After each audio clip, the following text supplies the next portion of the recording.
Iran inasema kwamba ni unafiki unaofanywa na Ufaransa, huku ikihubiri haki za binadamu na kuunga mkono uhalifu wa Marekani na Israel. Hii ni kauli iliyotolewa na waziri wa mambo ya nje wa Iran, Abbas Araghchi. Waziri huyo wa mambo ya kigeni wa Iran, Abbas Araghchi, ameilani vikali Ufaransa na mataifa mengine kwa kujifanya mawakili wa haki za binadamu na sheria za kimataifa, wakati wakihalalisha na kuunga mkono uhalifu wa kivita unaofanywa na Israel na Marekani dhidi ya Jamhuri ya Kiislamu ya Iran. Araghchi amesema hayo katika ujumbe wake katika mtandao wa X mnamo Alhamisi, kwa kufuatia tamko la Wizara ya Mambo ya Nje ya Ufaransa kwamba nchi 32 zikiwemo Ufaransa, Uingereza na Kanada pamoja na mkuu wa sera za kigeni za Umoja wa Ulaya zimetoa tamko la pamoja kulani utekelezaji wa hukumu za kifo dhidi ya waasi waliohusika na uchochezi wa kigeni nchini Iran. Mwanadiplomasia huyo mkuu wa Iran, Abbas Araghchi, ambaye ni waziri wa mambo ya kigeni, amesema nchi kama Ufaransa zinapaswa kuacha kuishauri dunia kuhusu haki za binadamu na sheria za kimataifa. Unafiki huu ni wa wazi na wa kutia aibu, anasema Abbas Araghchi.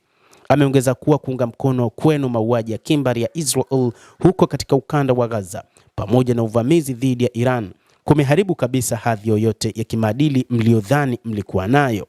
Ikumbukwe kuwa Israel ilianzisha vita vya mauaji ya kimbari katika ukanda wa Gaza mnamo Oktoba 7 mwaka 2023 baada ya harakati ya wapiganaji wa Hamas kutekeleza operesheni ya kihistoria dhidi ya utawala wa Israel, ikiwa ni jibu la kulipa kisasi kwa ukatili uliokithiri dhidi ya wananchi wa Palestina.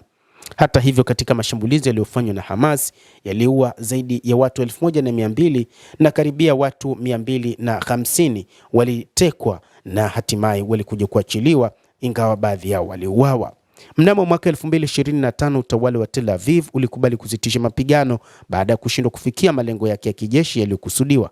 Hata hivyo, tangu wakati huo Israel imeendelea kuishambulia Gaza kinyume na makubaliano ya usitishaji wa vita, lakini ikiua maelfu ya watu huko katika ukanda wa Gaza bila matamko ya watu wa Magharibi, ikiwa ni pamoja na Ufaransa na Umoja wa Ulaya kwa ujumla pamoja na NATO. Katika kipindi cha karibu miaka mitatu iliyopita, Israel imewaua angalau wa Palestina 73,388, wengi wao wakiwa ni wanawake na watoto, na kuwajeruhi wengine zaidi ya 174,259. Aidha, tawala za Israel na Marekani zilianzisha vita vya kwanza dhidi ya Iran mnamo Juni mwaka 2025, ambapo vita vya pili huko Iran vilianzishwa na Marekani na Israel mnamo Februari 28 na viliwaua viongozi mbalimbali wa taifa hilo na watoto wa shule huko Minabu, moja kati ya uvunjifu mkubwa wa haki za binadamu duniani uliofanywa na Marekani na Israel, lakini Ufaransa haikutoa neno.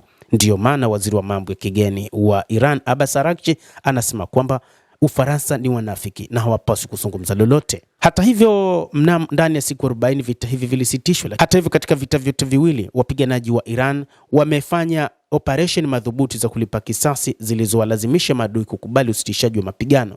Wakati huo huo, mnamo Januari, machafuko yalichochewa na nchi za kigeni yaliibuka katika jiji la Tehran na miji mingine kadhaa ya Iran, ambayo imesababisha vifo na uharibifu mkubwa wa mali za umma. Kilichoanza kama maandamano ya amani kuhusu malalamiko ya kiuchumi katika soko kuu la Grand Bazaar la Tehran kiligeuka hatua kwa hatua kuwa machafuko na vurugu, huku mashirika ya kijasusi ya kigeni yakitumia maandamano hayo kuendeleza ajenda ya mabadiliko ya utawala dhidi ya Jamhuri ya Kiislamu ya Iran. Mnamo Januari 8 na 9, hususan waasi wenye silaha nzito na magaidi walifanya uharibifu katika maeneo ya Tehran na miji mingine, wakishambulia maafisa wa usalama na kuteketeza kwa moto mali za umma na binafsi, ikiwemo maduka, mabasi na misikiti.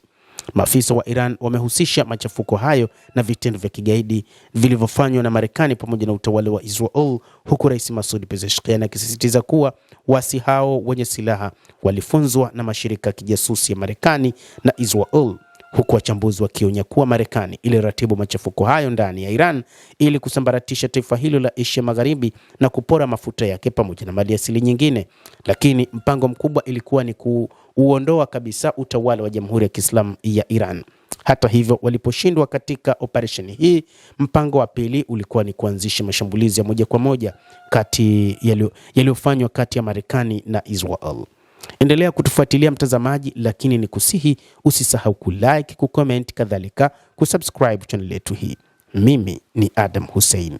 Endelea kutufuatilia wakati wote, endelea kuwa nasi.